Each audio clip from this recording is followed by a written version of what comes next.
Welcome to my YouTube channel AN Fun Factory Moral Stories for Kids. नीलम परी और जादुई अंगूठी। एक दफ़ा का जिक्र है कि बहुत दूर परिस्तान में एक बहुत ही खूबसूरत और जिंदा दिल परी रहती थी जिसका नाम नीलम परी था। नीलम परी की एक ही ख्वाहिश थी कि वो ज़मीन पर जाकर वहाँ के मंजर और कुदरत के नज़ारे देखे। जब नीलम परी छोटी थी तब से वो ज़मीन पर जाना चाहती थी, मगर नीलम परी के वालिद जो कि परिस्तान के बादशाह थे, नीलम परी को ज़मीन पर जाने न देते, जिसका नीलम परी को बहुत अफसोस था।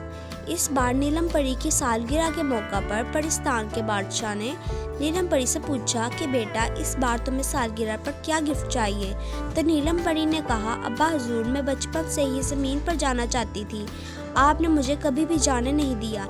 अगर आपकी इजाज़त हो तो मैं इस बार ज़मीन पर चली जाऊं। तो बादशाह सलामत ने कहा, मेरी नज़र से देखो तो तुम अभी भी बच्ची ही हो, अगर जाना चाहती हो तो चली जाओ, मगर याद रखना ज़मीन के लोग इतने अच्छे नहीं हैं, तुम्हें बहुत ख्याल रखना होगा खुद का। तो नीलम परी कहती है, ठीक है अब्बा हुजूर, मैं इस जगह जाऊंगी जहाँ लोग बहुत कम होंगे और मैं अपना ख्याल रखूंगी। तो बादशाह सलामत नीलम परी को इजाज़त दे देते हैं कि जाओ और ज़मीन पर सैर कराओ।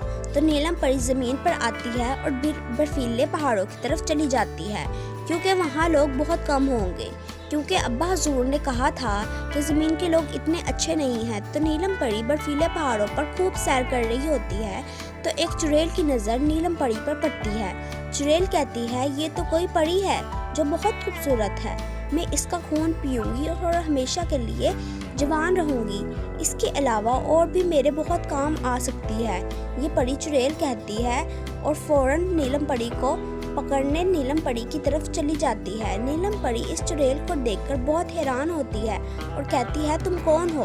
चुड़ैल कहती है, मैं तुम्हें ले जाने आई हूँ। तो परी समझ जाती है ये चुड़ैल मुझे पकड़ने आई है। तो नीलम परी चुड़ैल पर हमला कर देती है और चुड़ैल नीलम परी पर हमला कर देती है, मगर चुड़ैल का जादू नीलम परी से ज़्यादा पावरफुल होता है। चुड़ैल अपने जादू से नीलम परी को छोटी बच्ची बना लेती है और अपने साथ ले जाती है और नीलम परी को और भी ज़्यादा छोटा करके एक बोतल में बंद कर देती है और कहती है, इस परी के बारे में बाद में सोचूंगी, अभी मैं अपनी जादुई अंगूठी बनाती हूँ जिसकी मदद से मैं हर शक्ल से मुश्किल काम भी आसानी से कर सकती हूँ। और चुड़ैल जादुई क्रिस्टल लगाकर अपनी जादुई अंगूठी बना लेती है। नीलम परी बोतल से चुड़ैल को नोटिस कर रही होती है और नीलम परी को पता चल जाता है कि चुड़ैल के वो जादुई अंगूठी कहाँ रखी है। एक दिन चुड़ैल को पता नहीं चलता और कहीं जाने लगती है कि चुड़ैल की छड़ी लगाकर परी की बोतल टूट जाती है और नीलम परी बोतल से बाहर आ जाती है। इस वक्त चुड़ैल घर पर नहीं होती तो परी को अच्छा मौका मिल जाता है। परी सबसे पहले तो अपनी जादुई छड़ी ढूंढती है और फिर चुड़ैल की जादुई अंगूठी ले लेती है। सबसे पहले अपने आप पर जादू करके फिर से नीलम परी अपनी असली शक्ल और उम्र में आ जाती है। इतने में चुड़ैल भी वापस आ जाती है।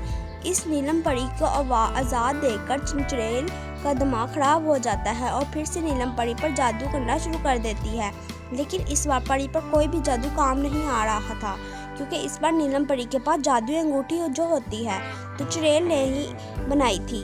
अब नीलम परी अंगूठी को हुक्म देती है कि इस चुड़ैल को ख़त्म कर दो। तो अंगूठी का जादू फौरन ही चुड़ैल को ख़त्म कर देता है और चुड़ैल मर जाती है और नीलम परी हमेशा के लिए आज़ाद हो जाती है। तो नीलम परी फ़ौरन अपने घर परिस्तान में वापस चली जाती है और अपने अब्बा हुजूर को सारा वाक़या सुना देती है। तो नीलम परी कहती है, अब्बा हुजूर, ज़मीन में सब लोग बुरे नहीं हैं, कुछ अच्छे हैं और कुछ बुरे भी हैं। तो बादशाह नीलम परी को कहते हैं, अब तो तुमने अपना ज़मीन पर जाने का शौक़ पूरा कर लिया है, अब तो तुम खुश हो। और बादशाह सलामत नीलम परी की शादी बहुत ही खूबसूरत परी ज़ात के साथ करवा देते हैं और सब खुशी खुशी रहते हैं।